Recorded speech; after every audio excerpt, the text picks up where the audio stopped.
All right, let's call to order the meeting of the Housing Planning and Development Committee for March 18, 2024.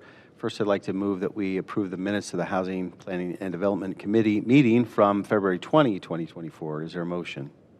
So moved. Second. Motion's been made and seconded. Any discussion? Hearing none. All in favor say aye. Aye. Aye. Opposed? And the ayes have it.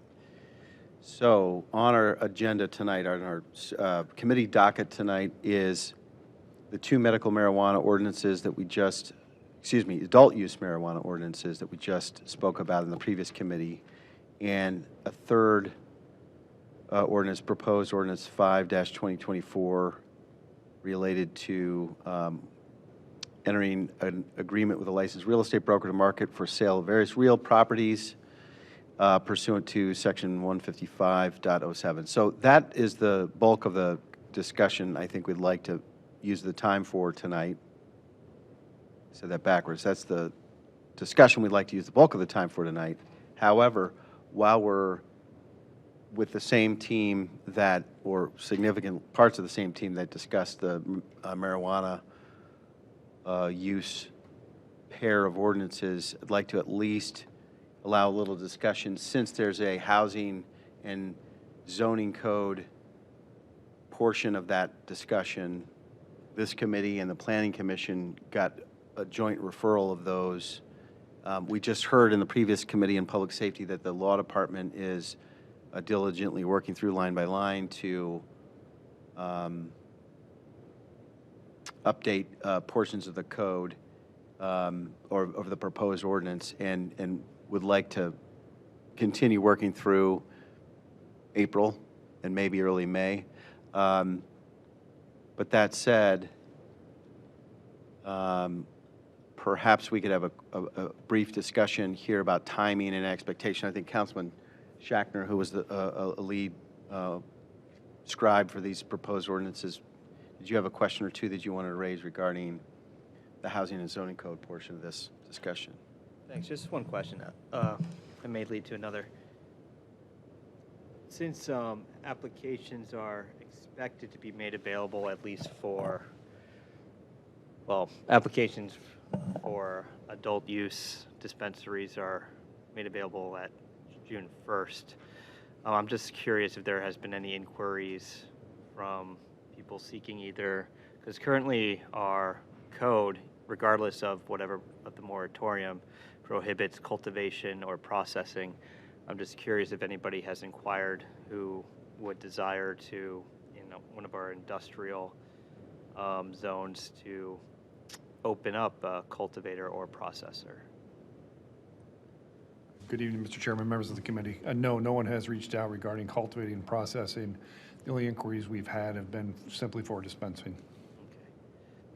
And as anybody that have inquired about dispensing seen the current moratorium as a barrier to them applying for a license? They have not expressed that. They have stated, though, that they are waiting. They're also following the state process, just as city staff is. But they have been made aware that there is a moratorium in place for expansion for adult use marijuana dispensaries. But they have not expressed any concern for or against the moratorium. Okay. Yep. Mr. Chair, if I may, the Department of Cannabis is working on regulations now, and the draft regulations put out make it clear that our moratorium is close to irrelevant to the consideration of an adult use dispensary opening up in Lakewood. And that is because it appears right now, if the regulations stand, it's a two-part process. A license is applied for by the entity. A provisional license is granted, and the entity has 12 months thereafter to apply to the same Department of Cannabis for a certificate of operation.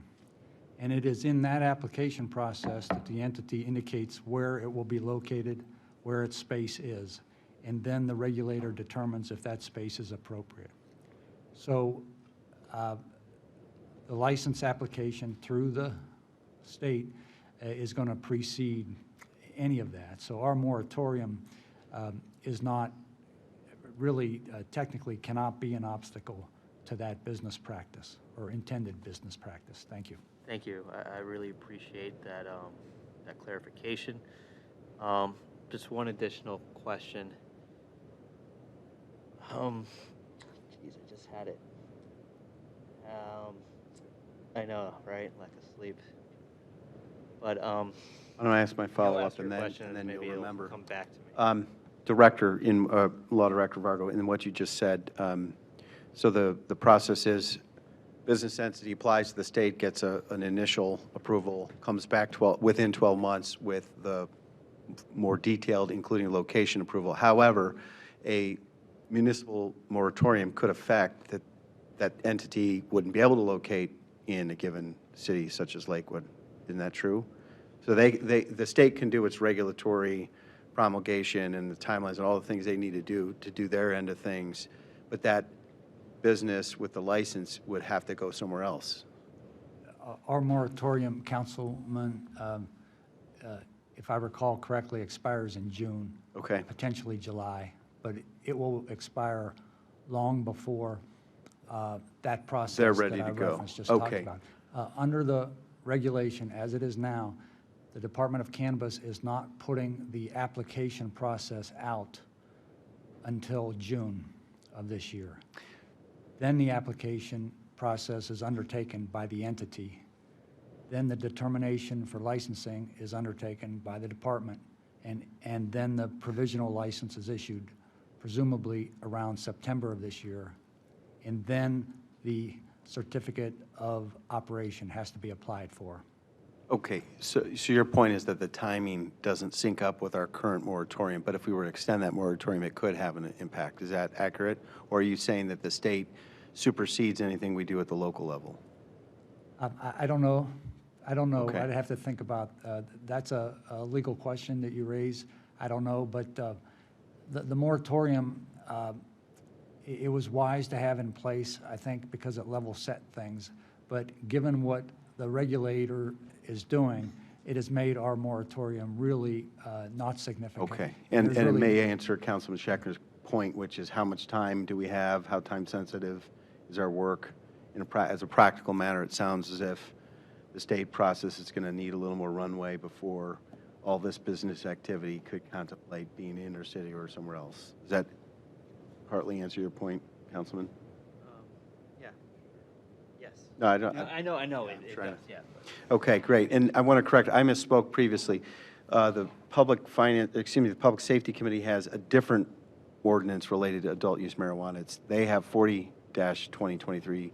This committee has two other ones, 41 and 42-2023, related to providing a permitting process and related to permitted uses in commercial districts. So, that's all within the province of this committee and the Planning Commission. I did want to ask Director Leininger, at the recent Planning Commission meeting, I understand that these were tabled.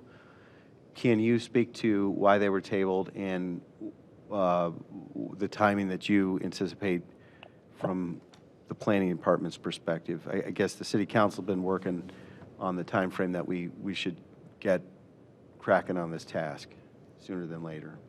The reason is for all the reasons we've been talking about at this committee meeting, the previous committee meeting, and then in weeks past, is that we're waiting for the state to show some cards as it relates to what they're going to do with their rules, so that we can at least bring them into our local ordinance, but then also plug any holes that they may leave behind, as you heard from the prosecutor. So you have your own Venn diagrams of overlap, Exactly. significant but not total overlap, and you want to Correct. more clearly understand that. Okay. But I do recall that Councilman Schachner at a committee, I thought helpfully teed up to us, that there's certain key questions that are within the discretion of cities, especially on the zoning and permitting side. Maybe it's more the zoning than others. And I think that's helpful to all of us to daylight what those key choice points are. And as I said, the last committee meeting, I approached this with an open mind. So I come to learn and be thoughtful with others, the public and my colleagues. But some of this is technocratic, we have to implement what the state says, but other portions of it are within our decision-making control. And so for those portions, I think some thoughtful discussion is always welcome, at least speaking for me. Any other points on those ordinances? Yes, go ahead. I remember what I was going to say, two things. And these are mostly rhetorical, so I don't need an answer, just something to think about as we're moving forward. I could be wrong, but I believe that the timeline in terms of allowing for current medical dispensaries to get licensed and be permitted to start dispensing, they're looking at around September, right? And I would only say that our zoning code and the way it's written says if it's not specifically allowed, it's prohibited. And since we don't have a zoning code that permits we have a zoning code that only allows for medical marijuana and not adult use. I figure it's like technically there's nowhere in the city that would be zoned as adult use dispensary, even if it's a dual use with medical marijuana. So just to me, September seems to be like the big date, and I'm sure that's on your mind. That's why it's rhetorical. Second is the licensing portion, something to think about.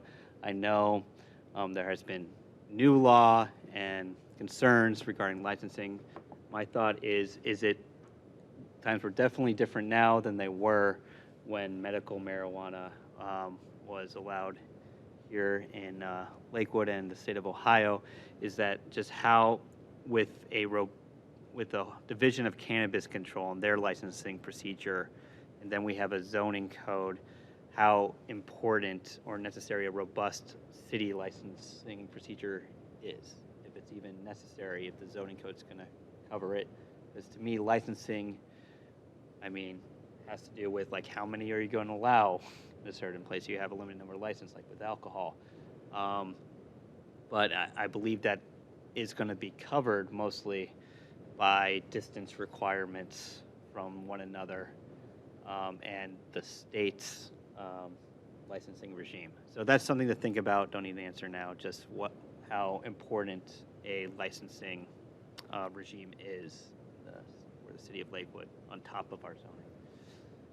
That's it. Thank you. Any quick reactions from other council members or the administration on what Councilman Schachtner just said? Even though he asked us, he said it was rhetorical. I think it's good, to anticipate and think ahead. And to your point, somebody lining up a property for business, whether they're leasing or owning, there's long runways to be able to do that because they have to plan and evaluate and analyze well before they attempt to get a lease or buy the deed.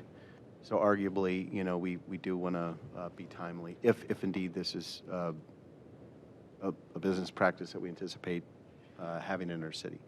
Okay, moving right along. So now let's turn to Ordinance 5-2024 to authorize and direct the Director of Planning and Development or the Mayor to enter into an agreement with a licensed real estate broker to market for sale of various real properties pursuant to Section 155.07 of Lakewood's codified ordinances. I see we have a substitute.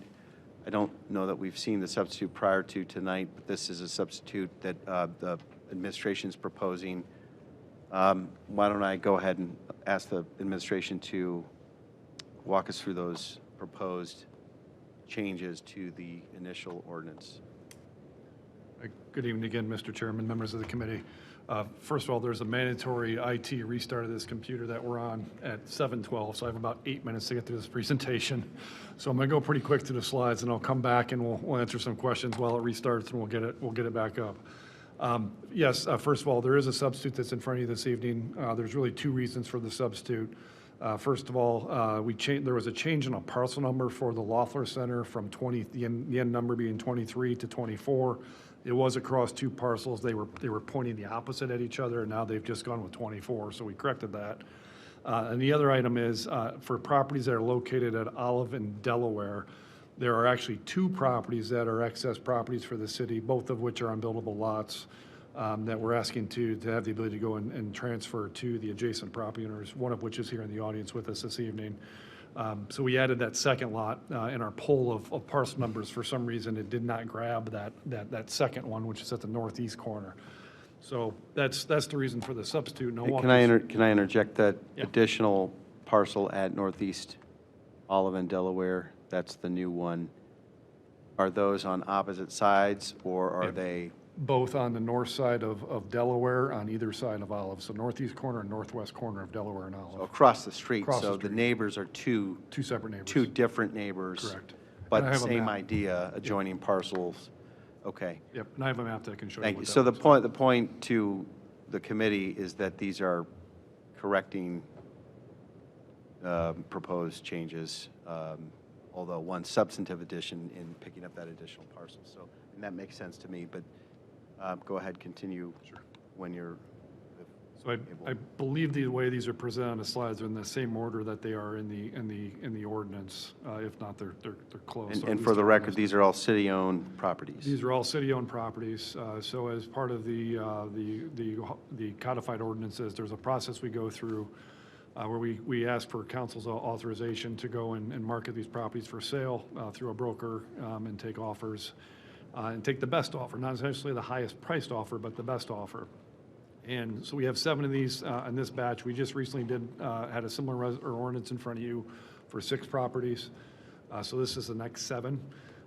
The first one that's up here is 12984 Lake, which we bought in a little over a year ago, as part of a combined sewer overflow project right next to the Carlisle. We've gone through and split the property, which is the little diagram you see in the lower right-hand corner, whereby the property that will be sold is actually this portion of the property, which contains the white Victorian house. The remainder of the parcel will be retained by the city for the purposes of the CSO project. As we committed to when we acquired the property, we have split it. We're going to limit, there will not be any additional development on the property besides the single-family home.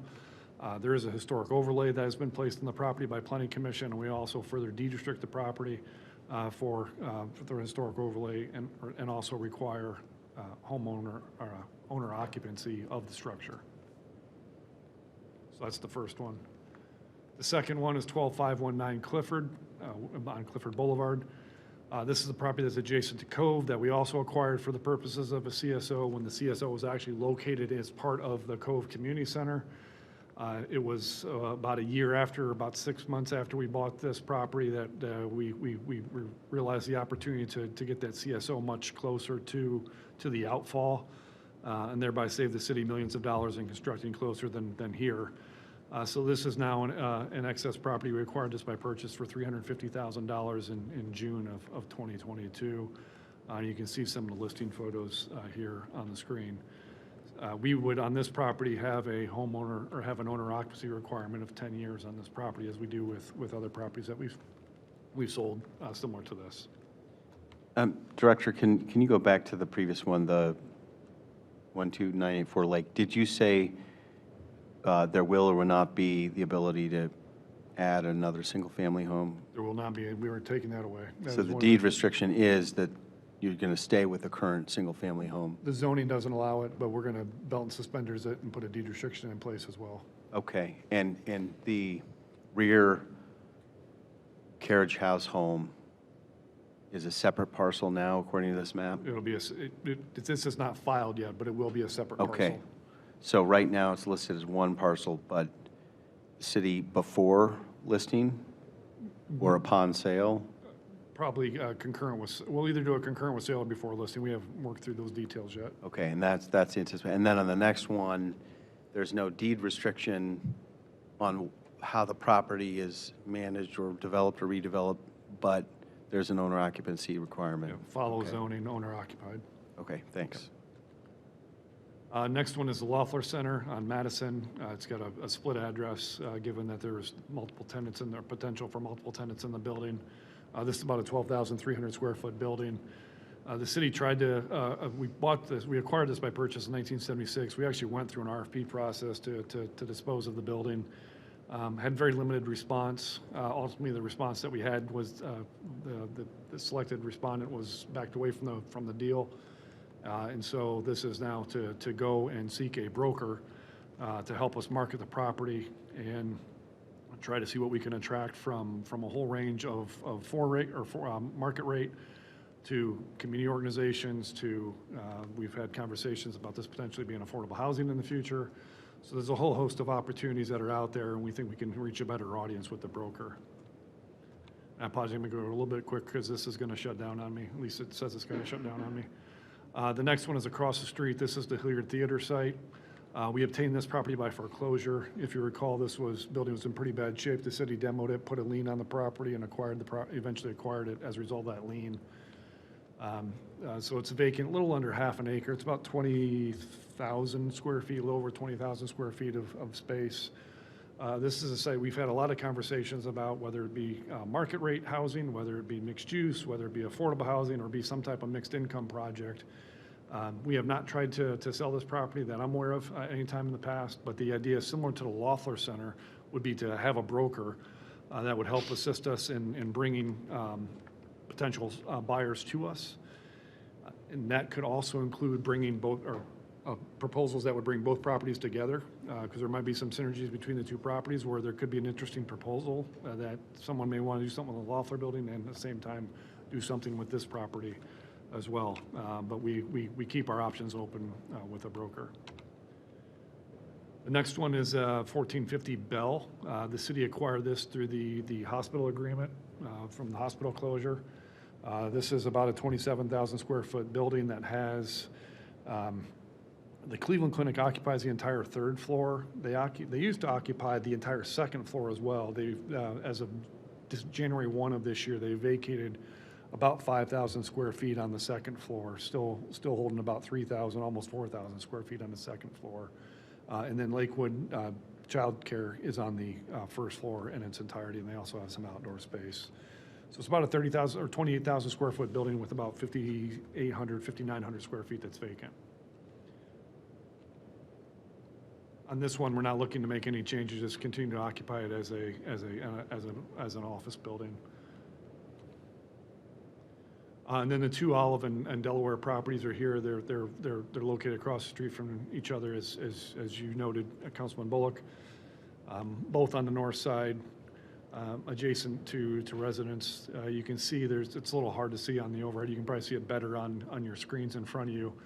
But the northwest corner is only 13 feet wide. The northeast corner is only 26 feet wide. So these are not buildable lots by zoning. So rather than go through the effort of having a broker and take offers on property that can only be used for really one other purpose, we would just work with the adjacent property owners to find some type of value or transfer to them so they can become part of their properties, given that they are unbuildable. So maybe this isn't going to restart at 7:14. Thank you. So I've got a couple of questions about whether the realtor or the broker rather would affect pricing and also about 1450 Bell. But before I ask those colleagues, especially on the committee, Councilman Baker, Councilman Schachner. You have a couple. Yep. So I have a couple questions. One is procedural, though, first, before I get into these particular properties. It is noted that the planning department will come back and notify council of any sale. How do you envision that as a communication to council? That's generally what we've done in the past, is after we've had similar language in past ordinances, and we do that as a communication back to city council. Thank you for that clarification. That's very helpful. And then digging into the other property, so the lake property that we recently purchased, I'm curious, so the garage is going to be taken down as part of the CSO construction. And then, not a part of this discussion, but would ask for some beautification on the entrance to the CSO for the city so that, the person who buys this property will have some retention of their property value. I'd also, think about, some sort of live-in, maybe like a bed and breakfast type approach to the property as opposed to owner occupied, but you may have considered that. But I just think as you list it, to at least hear what someone might say, and then the city can be thoughtful in its deed restrictions about how that's used to make sure it fits in with the character of the neighborhood and everything. I just wouldn't want us to limit up front. For the Bell property, interest of full disclosure, my children attend the daycare that is in that building, and my wife is on the board. But just as a member of council, I will say that I believe the daycare has at least expressed some interest in acquiring the parcel, acquiring the building. So you may want to think about discussing with them before you engage a broker, because it may save you commission. That's my only suggestion on that. So while this ordinance, if passed, would give you the authority to enter into a broker agreement, you could still negotiate directly. So that's just a thought. Because I am, you know, both uses in that building are nonprofit uses, right? So Correct. the clinic is nonprofit, the daycare is nonprofit, so it's a non-taxable parcel, right? Because it's an exempt use. If you sell to a public entity then, or a private entity, then it becomes non-exempt. You know, what does that do to the rent of both those entities that are renting, because the owner's going to pass that on? Just something to think about, but interested in my colleagues' opinions on it as well. The Olive Avenue and Delaware ones I see every day because my kids go to Hayes, and I think both of those adjoining property owners are already maintaining them, so it probably just makes sense. And I think the folks at here do a great job maintaining their own homes, so I have no question that they would maintain this parcel well in the future.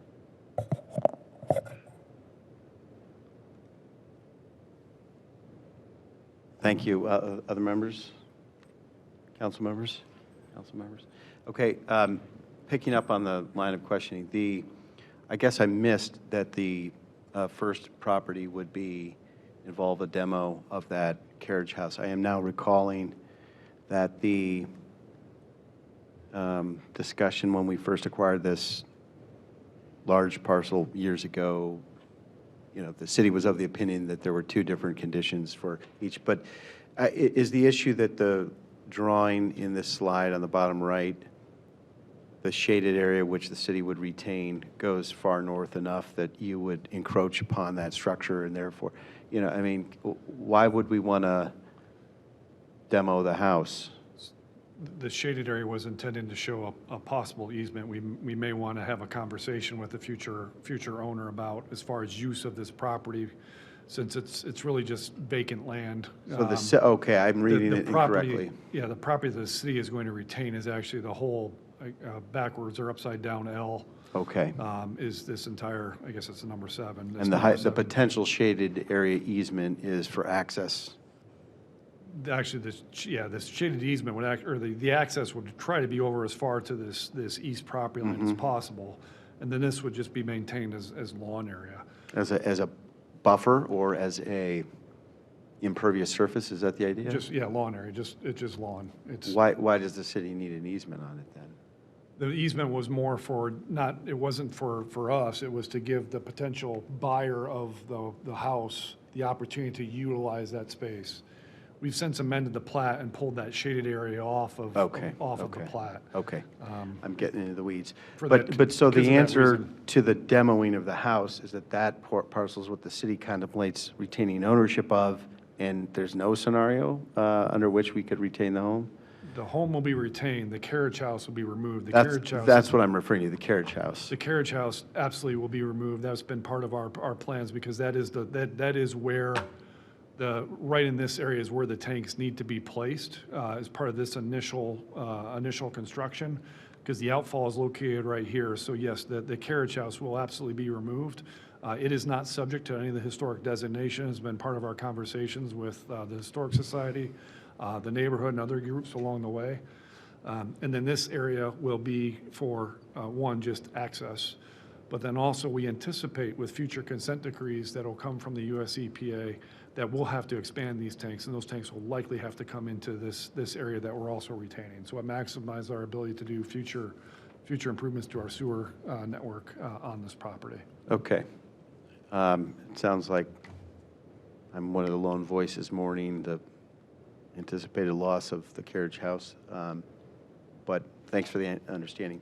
So the other one is related to, actually, I want to ask quickly, does the use of a broker potentially affect the pricing of the commercial area redevelopable parcels, the former Hilliard Theater, the former Lothar Center? In other words, we want to maintain the affordability of those so that all applicants for all uses aren't facing an even steeper climb. That's what I'm driving at. We're very clear with every broker that we work with, even the residential brokers for the lots on Bell and St. Charles that we're selling, that we are open and willing to consider below-market offers in order to attract certain uses that fulfill what we're trying to accomplish in the community. And so if someone were to approach us and say, hey, as part of my overall program, I'm only going to offer this, but in exchange, here's what I'm going to do, we are very upfront with the brokers in that they need to account for that when they're giving us a proposal to develop or to provide their fees to us. Okay, and if the broker does a poor job, we retain decision-making authority, we could get a new Absolutely. broker. Okay, so the point of the broker is just to help, avoid the use of an RFP, which has a certain cost and barrier to entry for some potential purchasers, and it saves time to the city staff. But it's your belief that we don't sacrifice any substantive decision-making. That's correct. That's Okay. my belief, is we still are completely control of the process. And then my final point on the 1450 Bell, if we could go to that, that is one of the former properties that the Lakewood Hospital owned. We retained ownership of it. That was a profitable property and enterprise thanks to the rent of, at one time, all 3 floors. And I think I heard you say there's a certain amount of vacancy in the property today. On the second floor, yes. Has that been post-COVID or? No, the lease that the Cleveland Clinic had for that portion expired in December 31st of 2023. That was the space where their care coordinators or nursing care coordinators were located. In part, yes, COVID is what sent them all home. The Cleveland Clinic then changed how they do business with their care coordinators and decided to leave them at home. They continued to pay rent the entire time for almost 3 years of rent on that space. They attempted to find other suitors for the space within the organization. Unfortunately, they do not have any, so they are turning that space back to the city. Okay, so you anticipate that it's going to be vacant for the near future, but there's a practice on the 3rd floor that's occupying it, and then we know about the 1st floor. Well, I guess, go ahead, yeah. We do have interest in that second floor space currently. So, Interest, okay. Yes. So I think that, there's value to the city in retaining ownership. I guess there's also a philosophy that would say that we don't retain ownership, but we convert the asset into revenue that we'd put in our property acquisition fund. But I guess I'd like to understand the financial case for sale and the thinking behind the recommendation from the administration for sale as opposed to retaining ownership. Because this was one of the bright spots and was one of the negotiated upsides of the painful hospital closure transaction. So maybe we're not prepared to do that right now, but to me this is not a property in distress. This is, by retaining ownership, I think we have a degree more of control over who's the tenant space. I think what we were also doing was we were retaining the proceeds of the rent to make sure that we were doing a good job of investing in and maintaining that property. Last I recall discussing that. That's still the case, isn't it? It is. There is a significant amount of improvement that this building is needing right now. We are investing hundreds of thousands of dollars into the building. And so while, yes, it is currently profitable, it does present risks to the city. So that's number one. Number two, there's a lot of things that we're good at as a government agency. I would not say that owning and maintaining and operating a commercial building for lease is one of those things that we're necessarily good at. We also have some concerns from our insurance providers about the fact that we are owning and operating residential and commercial properties for lease, not for government services.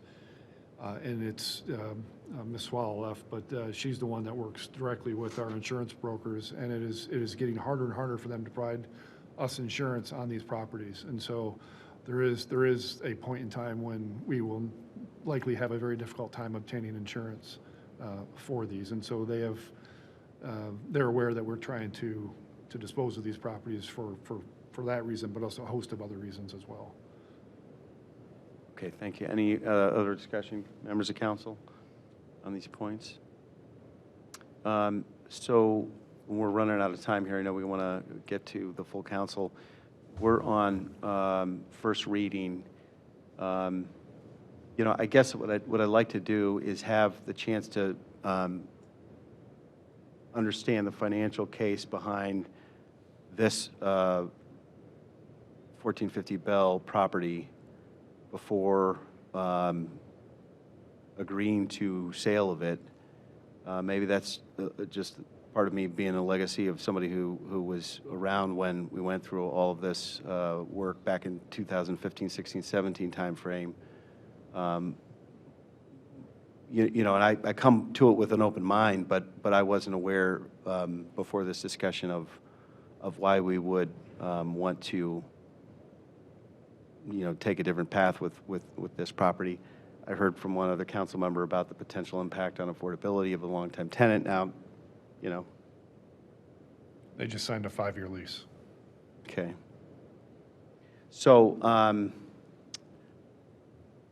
you know, I guess what I'd like to do is have the opportunity to just confer and get some further detail on what the costs and benefits of managing that property is before agreeing to that. So you know, Housing Committee, could we bring this back for a 5-minute committee meeting before we refer it out? So it's on first reading tonight. It'll go on second reading. We have a chance for whenever our next city council meeting would be to have a brief reconvening on this one. Thoughts? Yeah, I think that I'd like to understand timeline from Director Leininger and how that might impact, you know, the city's ability to retain brokers. 'Cause I assume you're going to have different brokers for each property. Most likely. But to Councilman Bullock's point, the 1450 Bell one is the one that I think would be interesting to see. Just a quick financial statement on what the lease revenues are, understanding that, you know, a new roof on a commercial building is expensive, but rent from tenants also brings in revenue. The benefit of selling it would be that it gets back on the tax rolls. It's a taxable property, helps support the schools and other services from a property tax perspective. So but of the properties on here, that's the one that I think just having more information about would be more helpful, because it is a ongoing business concern for the city, whereas the other ones are just ones where we want to dispose of. We may have tenants in them, but you know, the public purpose that could be served. And I understand why the broker would want our residential properties off the book. The commercial ones, though, if our broker that provides general liability for city operations, you can go out and get a policy just for this building, though. So it's a little unique in the sense if you wanted to do that. So I do echo, as long as it doesn't throw a gum in the works of timing, it would be helpful to have more information about 1450 Bell.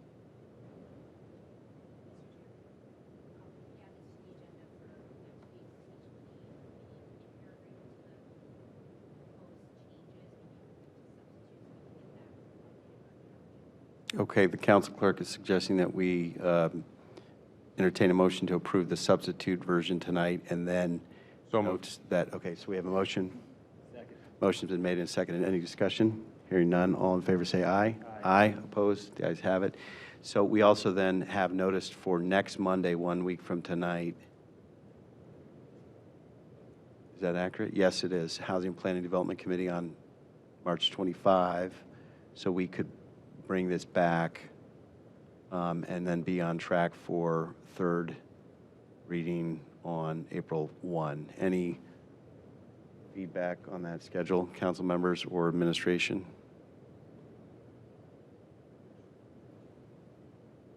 No objection? And there isn't a timing urgency for 1450 Bell. It's, other than what I've stated already with the insurance company's Okay. concerns. So. Okay. Thank you for continuing to work with us on this. Okay. I think that concludes the committee's business. Hearing no further comments, without objection, we're adjourned.